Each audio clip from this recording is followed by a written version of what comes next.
পশুর first aid চ্যানেলে সকলকে স্বাগতম। সকলকে সালাম আদব নমস্কার জানিয়ে আজকের ভিডিওটি শুরু করছি। তার আগে যারা চ্যানেলটিকে সাবস্ক্রাইব করেননি প্লিজ সাবস্ক্রাইব করবেন। আজকের ভিডিওটিতে আমরা যেটা দেখিয়েছি সেটা হচ্ছে গিড অপারেশন। এই যে দেখতে পাচ্ছেন এটাকে বলে সিস্ট বা গিড ছাগলের মাথার মধ্যে হয়ে থাকে। এটা কি কারণে হয়, কেন হয়, এইটা নিয়ে আলোচনা। গিড এটা একটা হচ্ছে নিউরোলজিক্যাল যে ডিসঅর্ডার, অর্থাৎ ব্রেনের ভিতরে একটা টিউমার টাইপের অর্থাৎ সিস্ট জাতীয় হয়ে যায়।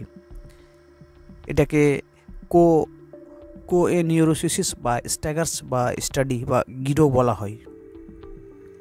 এটার মূলত যেটি কারণে হয় সেটা একটা লার্ভা, কৃমির যে লার্ভা সেটির জন্যই হয়। সেটা হচ্ছে টেনিয়া মাল্টিসেপস যে টেপওয়ার্ম বা ফিতাকর্মী, সেটার জন্যই এটা হয়ে থাকে।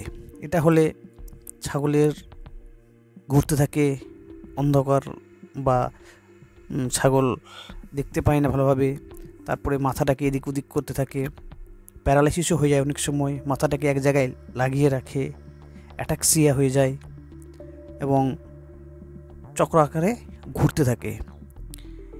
এটার একমাত্র ট্রিটমেন্ট বা উপায় হচ্ছে, যেটা কী করে ঠিক করানো, সেটা হচ্ছে অপারেশন। অর্থাৎ সিস্টটাকে যদি আমরা রিমুভ করে দিতে পারি তাহলেই কিন্তু এটা ঠিক হয়, না হলে কিন্তু মৃত্যু অবধি ছাগলের ঘটতে পারে। এটা সাধারণত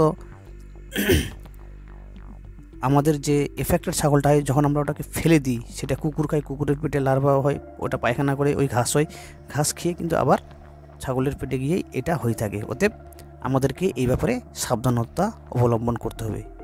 সবাই ভালো থাকবেন, সুস্থ থাকবেন এবং অবশ্যই সাবস্ক্রাইব করবেন, লাইক কমেন্ট শেয়ার করবেন। ধন্যবাদ।